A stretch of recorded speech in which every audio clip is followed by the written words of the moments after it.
I've been patient, but now is the time. 2 months into the college football season, this is the perfect point to look ahead to our 2025 rookie drafts. So let's get into it. Here's how this is going to work. It's going to be a 2-round Superflex PPR, no tight end premium rookie mock draft. I'm going to go into full detail in the first round.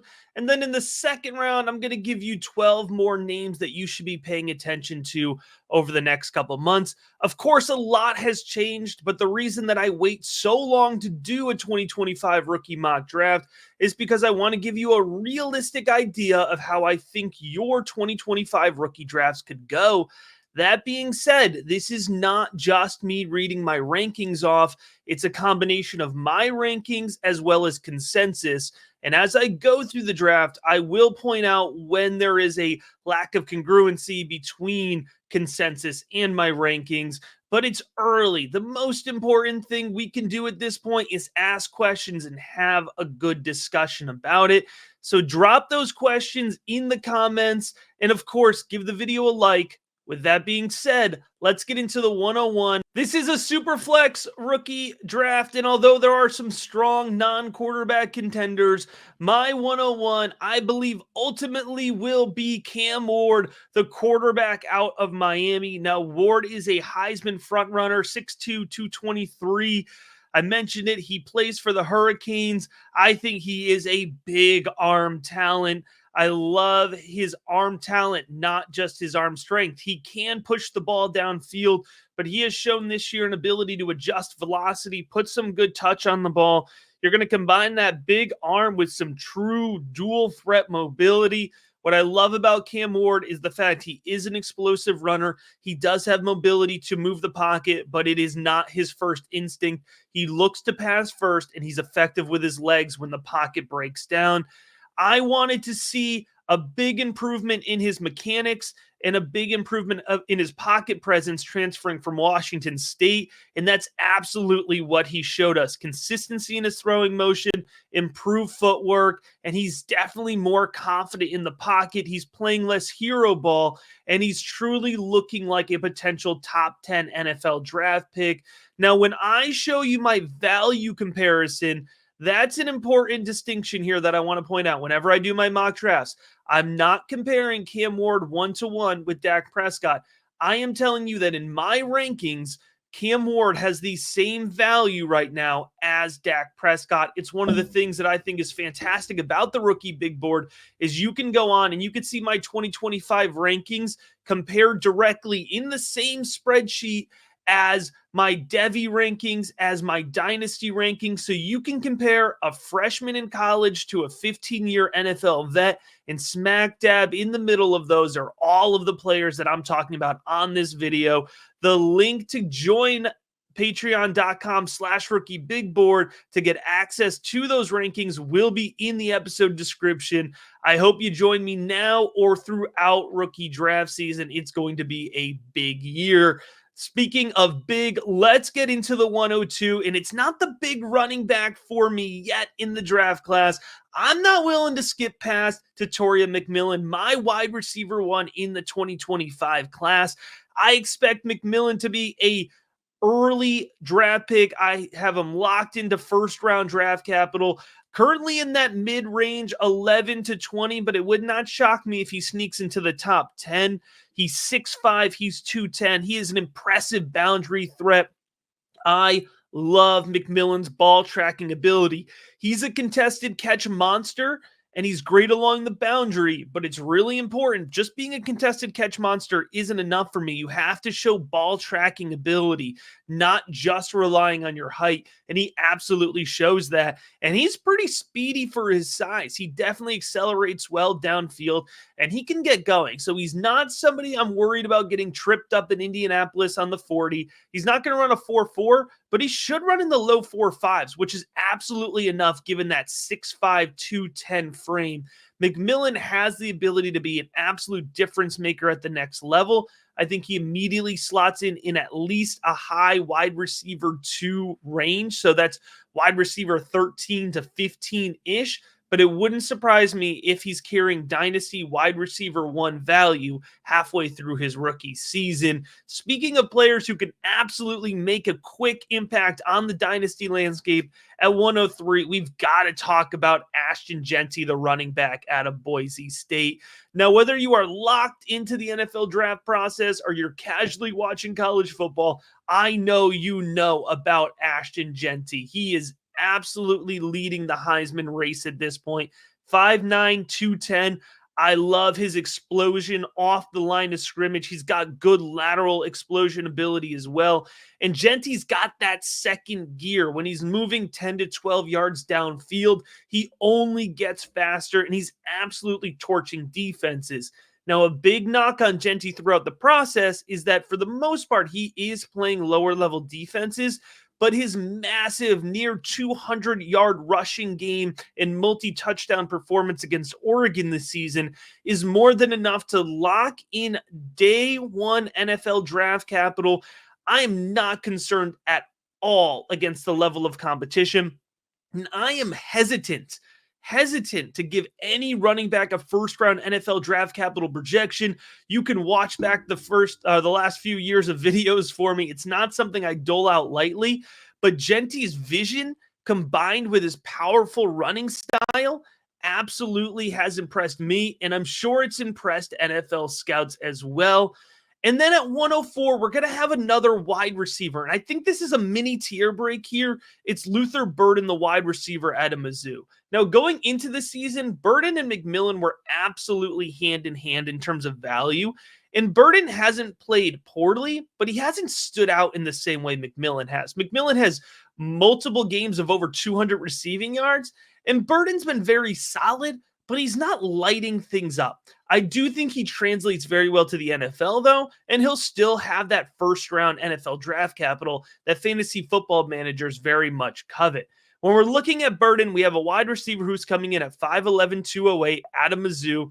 For me, he's in that range of Zay Flowers, right? When I'm thinking about the way he translates for fantasy football purposes, I think he's going to be a really consistent wide receiver too. And again, when I say wide receiver too, I'm talking about 13 to 24 overall for dynasty purposes, or you can even interpret that as what is going to be his weekly output, right? In terms of skill set, Burden definitely has versatility. He's playing inside in the slot for Mizzou this season, as well as last season. That's kind of the money ball spot in the Eli Drinkowicz offense. But Burden also has shown the ability to play on the outside. And although I don't think he projects as a boundary X receiver, we certainly could see him in both the Y or the Z role at the next level. I think he's got reliable hands, and that is a big check mark for me. It sounds simple, but wide receivers with suspect hands, they go down my rankings, and guys who are very reliable, especially catching the ball over the middle of the field, that's a big plus for me. Luther Burden has that. It's going to help him capture that first-round draft capital. I love a wide receiver who can release well. Burden absolutely does on that first step, and he separates well into the second and third levels of the field. At 105, this is where I think things really break open. At 105, you could probably see 4 or 5 different guys in this spot, and I wouldn't argue with you too hard. But I'm going to go with Isaiah Bond, the wide receiver out of Texas. This one is definitely above consensus at this point in time, but I expect this is where we're going to arrive. Bond is 5'11", 180. I expect he's going to have top 50 NFL draft capital. I think he's going to sneak into the back end of round 1 more likely than not. He is an explosive downfield threat who separates well at all 3 levels of the field. He combines that speed and explosive play with the ability to really have sticky hands. He's going to be the guy who stands out in Indianapolis, right? We're talking about a low 4.4s type runner, maybe even lower. And I'm normally not that guy that just buys into the speed, but Bond has the prerequisite handwork and ability to separate, or when you pair those things with speed, that's when you're going to get a player who I'm really excited about. Now at 106, I'm going to go back to the running back position, and I'm going to go Quinshon Judkins out of Ohio State. And if I'm being honest with you, I don't feel great about Quinshon Judkins at 106, but I also don't feel great about dropping him much further. But let's dig into his profile, and you can see why I'm kind of conflicted at this point in the draft. He's 5'11", 210. I think he's got really quick feet and good lateral ability. He's an explosive downfield runner, and I think he possesses good contact balance. So he's an overall really solid runner. I don't think this is somebody who's going to test super well in Indianapolis, and I don't think that Quinshon Judkins is going to capture top 50 NFL draft capital. So in my draft capital buckets, he's going to fall day 2 late, which certainly isn't as impressive as Ashton Jeanty, but that's still plenty fine NFL draft capital for me at the running back position. We can't there's not going to be a lot of guys who are getting top 50 draft capital. So we can't, overemphasize that. I think he's going to be a really solid running back 2 type producer, which is why my value comp here is J.K. Dobbins at his current level of production, now that everything is kind of clicked for J.K. Dobbins. But let's get to 107, and we're going to get back to the quarterback position. This is where things are probably very controversial. And again, this isn't a clickbait spot here. That's not what I'm going for, but I would like some good discussion, especially where you see the quarterback position, because I think it's wide open. I think we're going to land with Quinn Ewers at 107. And this is not the best time to be saying this, to be honest, to call Quinn Ewers my quarterback too, coming off of probably one of his lower performances against Georgia. But I think when the full body of work is put together, Quinn Ewers is going to make a strong case for QB2. And I think part of that is going to be his NFL draft capital. I expect NFL front offices to like him. 6'2", 210. He has very clean mechanics. He's got a great mechanical foundation. Whenever I'm talking about quarterbacks, I want to start with that mechanical foundation. He pairs really nice footwork, consistent throwing motion with some wicked arm talent. I mean, he can fire the ball in the short field, and he can absolutely lead receivers and hit them downfield. In the midfield, he can drop a ball in a bucket. Ewers has some of the best passes you'll see over the last 2 years. Consistency has been the issue, but he's been a lot more consistent this season. He's improved his processing. He's improved his decision-making. That shows up in the box score, but even more importantly, that shows up with your eyes when you're watching the Texas games. And like it or not, I don't know if you value it the same way as NFL front offices do, but I promise you, NFL scouts, GMs, owners, coaches, they value big game presence. Quinn Ewers' 2023 game against Alabama, his 2024 game against Michigan, those games matter and those games count. They're going to help him get good NFL draft capital. At 108, let's keep moving down board here. And I got to be honest, I'm guilty of this too. I'm not talking about him enough either, but this is definitely high relative to consensus. We need some more respect on Emeka Egbuka's name. He's getting forgotten about. Understandably, Jeremiah Smith is pulling a lot of the attention in the Ohio State offense, but Emeka Egbuka is putting together another very good season as well. 6'1", 206, playing for the Buckeyes here. I think Egbuka's getting top 50 draft capital.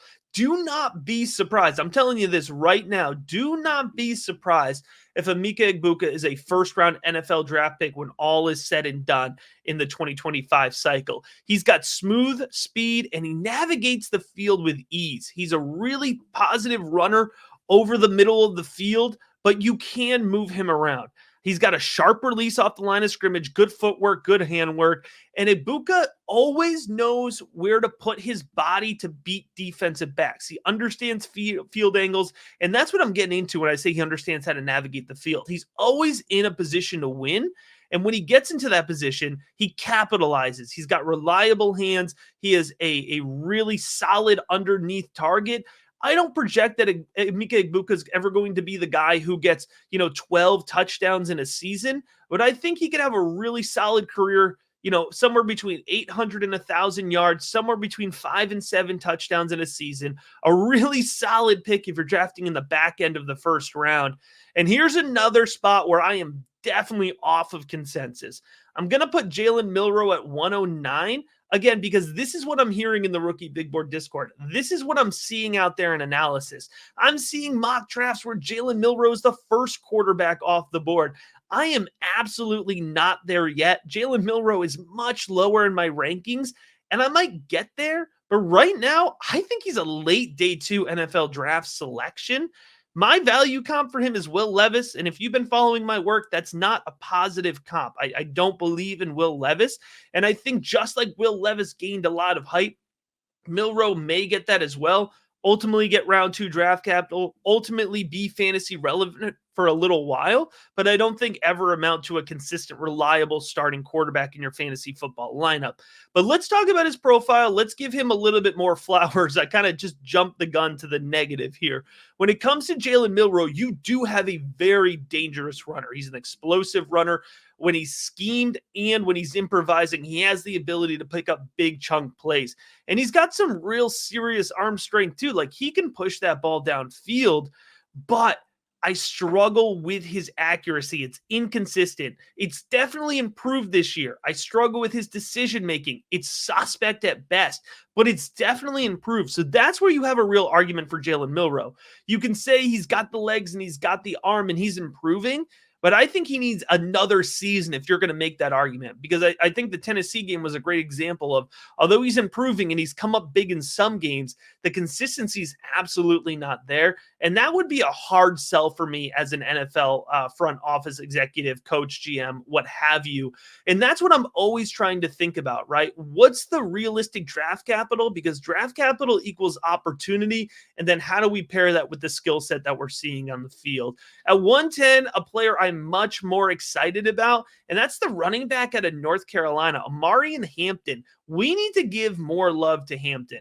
All right, when we're looking at his profile, 6'0", 220, and he is a cut-up 220. We got some good strength to him right there.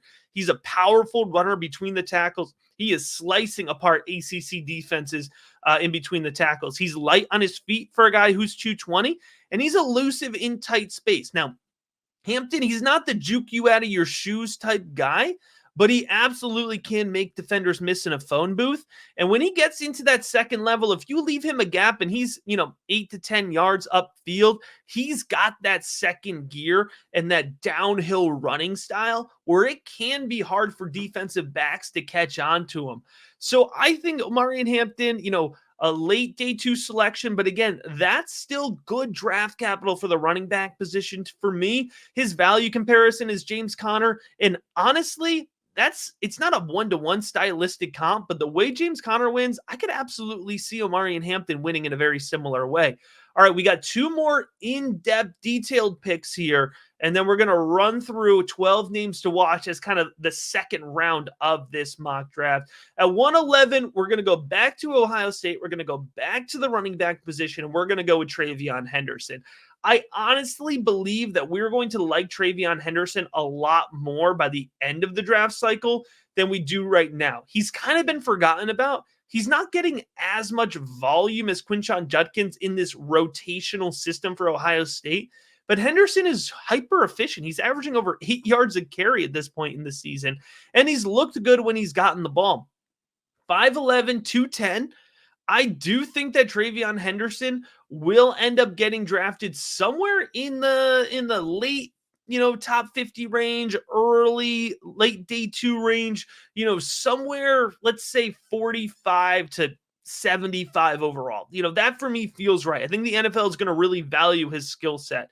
He's a physical runner. He attacks every snap, and he's a scrappy runner. He's got good lower body strength. He's got good contact balance, and he wins laterally as well. He's quick. There's a lot to like about TreVeyon Henderson, and there's a lot to like about my guy, Devin Neal, who I forced him into this mock draft a little bit. I'm going to be honest with everybody here. I think if you pulled, 15 draft analysts doing a 2025 rookie mock draft at this point in time, Devin Neal wouldn't be on the list. But I'm not just going to sit here and read you off consensus. I'm going to give you an honest take from my eyes and the guys that I believe in, because if you're watching this video, you should be getting ahead of your league mates. And I think folks are going to catch up on Kansas running back Devin Neal. 5'11", 210. He is a smooth runner with good vision.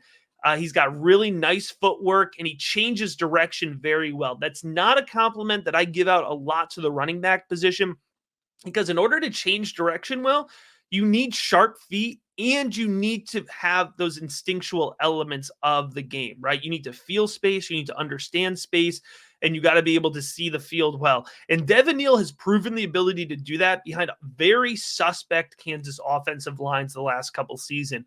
He's got good lower body strength. Devin Neal consistently wins in the 3rd and 1s, the 3rd and 3s, the goal line situations.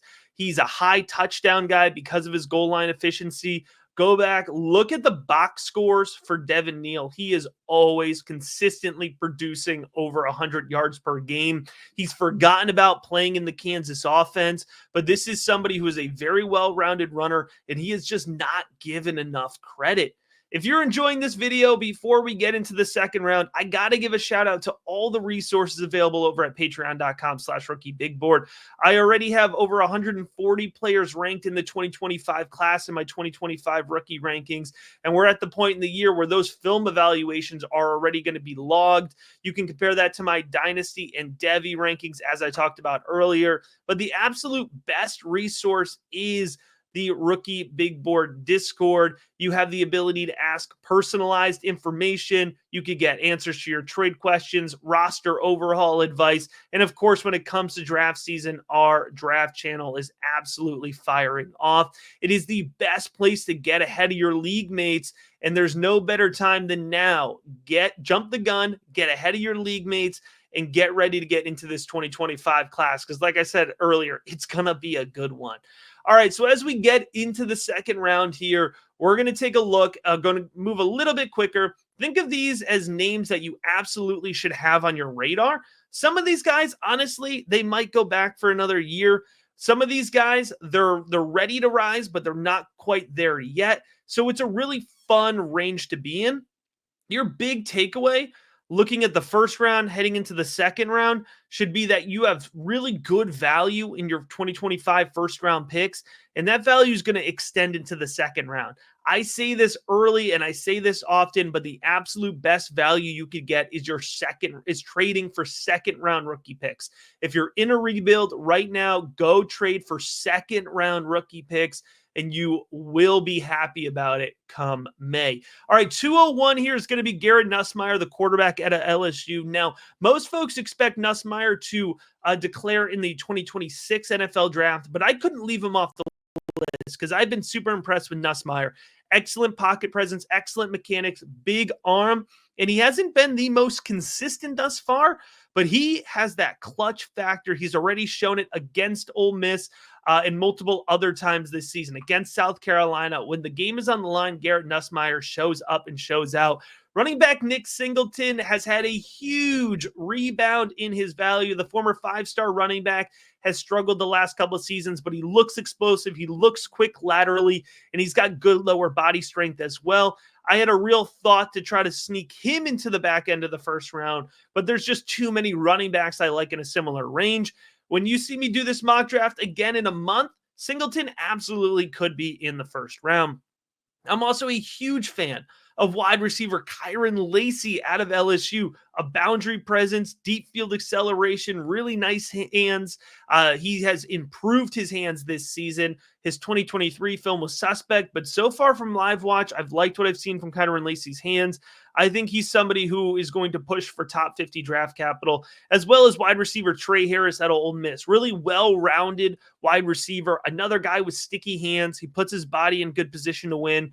I like his ability to separate. I'm curious with Trey Harris when it comes to athletic testing. I don't know if he'll be as high, but I still think he'll be pushing for late top 50 draft capital. If not, I think he's pretty locked into day 2 draft capital at this point in time. And how about the first tight end off the board here? Tight end Colston Loveland out of Michigan. Loveland has a real shot to sneak into the back end of the first round of the NFL draft. He's got really nice hands. He's reliable over the middle of the field. He can hold on to the ball through contact. Loveland's also a really reliable blocker, and NFL teams are absolutely going to be interested in using him both ways there. And how about quarterback Carson Beck? Now, this is an interesting one. Beck started the season as kind of the default quarterback one, has struggled to impress. His decision making has dropped. He doesn't quite have the arm talent or the mobility that a guy like Cam Ward or the upside that comes with Quinn Ewers, right? But Carson Beck, I still think is somebody who NFL teams will value as a game manager, and I don't mean that in a negative way. So maybe somebody who's drafted day 2 not to be an immediate starter, but absolutely could have value. So I didn't want to leave him off the list here, but Carson Beck is definitely much lower than you would have seen in a mock draft preseason. He just hasn't stood out as much. But I'll tell you who has stood out, hasn't been getting the hype yet, and I'm totally fine with it because I want to let's keep the hype between us because I kind of want to take him at 207 in my rookie drafts, but I don't think I'm going to get the ability to. Alec Ayomenor out of Stanford. I'm a huge fan of him. He's got great size and excellent speed to pair with his 6'4 frame. Awesome hands. Go watch the Colorado tape. Travis Hunter absolutely struggled with Ayomenor.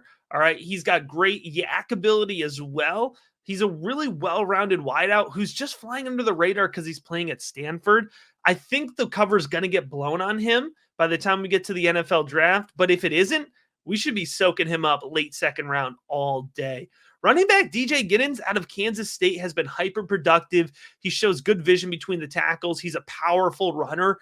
I think he's somebody who NFL teams are really going to value, maybe slipping into early day 3. But I talk about this all the time. That does not erase a running back from being valuable. And hey, I like quarterback Will Howard. I'm not afraid to say it. Does he have the most arm talent in the world? No. Does he have enough to win in the NFL? Yes. Does he have the most mobility in the world? No. Does he have enough to win in the NFL? Yes. Has he shown excellent decision-making at Ohio State? Yes. Has he shown good pocket presence and good mechanics at Ohio State? Yes. I wouldn't be shocked, guys, if Will Howard is a consensus quarterback 3. In my rankings, Will Howard is quarterback 3 right now, but I don't think everybody is there. That's why he's down here at 209. I'd absolutely take him over Carson Beck.